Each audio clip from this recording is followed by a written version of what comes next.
शब्द जब राजनीति से आगे निकलकर संवेदना बन जाए, जब कविता सत्ता नहीं संस्कार की पहचान बन जाए, तो समझिए अटल बिहारी वाजपेयी को याद किया जा रहा है। दो ही किरदार थे कहानी में, दोनों ही मर गए जवानी में। विनोद कुमार शुक्ल मंडप में स्वर्गीय अटल बिहारी वाजपेयी जी की स्मृति में आयोजित काव्य पाठ सिर्फ एक साहित्यिक कार्यक्रम नहीं, बल्कि उस दौर की याद है जब कविता संसद से लेकर जनता के दिल तक गूंजा करती थी। मंच पर उतरी हर रचना में राष्ट्रभाव की गरिमा थी, हर पंक्ति में अटल जी की वैचारिक विरासत की झलक और हर स्वर में शब्दों से श्रद्धांजलि देने का संकल्प। डूबा हुआ था पानी में, दो ही किरदार थे कहानी में, दोनों ही मर गए जवानी में। लोग लाशें निकाल पाए, बस इश्क डूबा हुआ था पानी में। और इस रिलेशन को नीट कर दूं क्या, बात अपनी रिपीट कर दूं क्या, अब कोई कॉल ही नहीं आता, तेरा नंबर डिलीट कर दूं क्या। इस आयोजन का उद्देश्य केवल स्मरण नहीं, बल्कि नई पीढ़ी तक कविता की परंपरा और मूल्यों की मशाल पहुंचाना रहा। कार्यक्रम में कविता को संवाद का माध्यम बनाया गया, जहां शब्दों से इतिहास बोला और भावनाओं से भविष्य लिखा गया। जीवन में रामत्व उतारो, यही धर्म है। हर बाली को छिपकर मारो, यही धर्म है। और नैतिकता के बोझ तले दबकर मत मरना, दुर्योधन की जंघा फाड़ो, यही धर्म है। बंदर के हाथों में आप नगीने देंगे, अरे उनको मौका मिले तो हमको जीने देंगे। भले मोहिनी बनकर छलना पड़े तो छलिए, किसी दैत्य को अमृत कैसे पीने देंगे। और जब समाज में मर्यादा के वस्त्र उतारे जाएंगे, जब समाज में मर्यादा के वस्त्र उतारे जाएंगे, द्रोण भीष्म जैसे बुजुर्ग भी छल से मारे जाएंगे। इस कार्यक्रम की विशेषता रही विषयों की विविधता और प्रस्तुति की सादगी।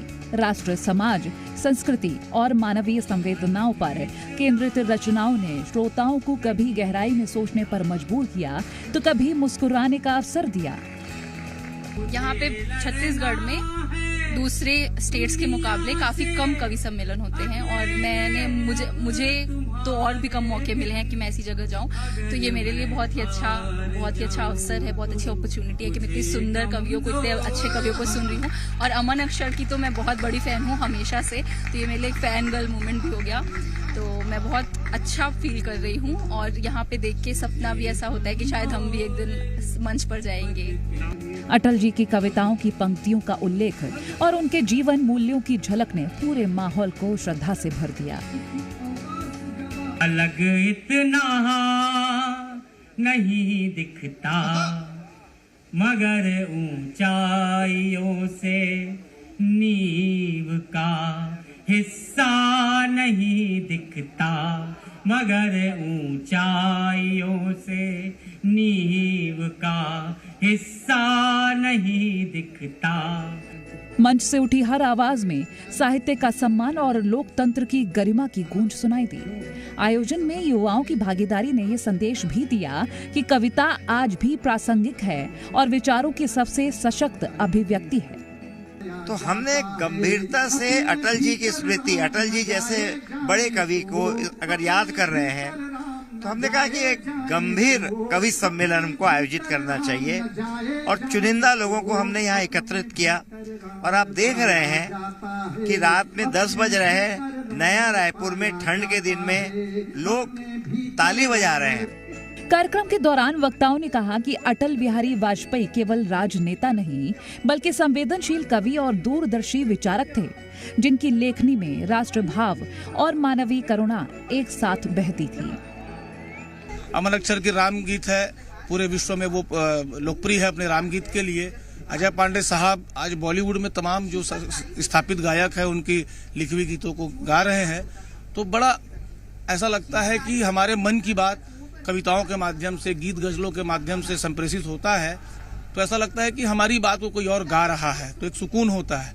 और हम सब लोग चूंकि साहित्यकार हैं, हम सब लोग साहित्य प्रेमी हैं, कला प्रेमी हैं, तो इस सत्र का बेसब्री से इंतजार था। और तमाम अलग अलग विधाओं की कविताएं, अलग अलग विषयों की कविताएं हम सबको सुनने मिल रही है और निश्चित तौर पर बहुत ही अद्भुत अनुभव है, न भुलाने वाला, बहुत ही अविस्मरणीय अनुभव है।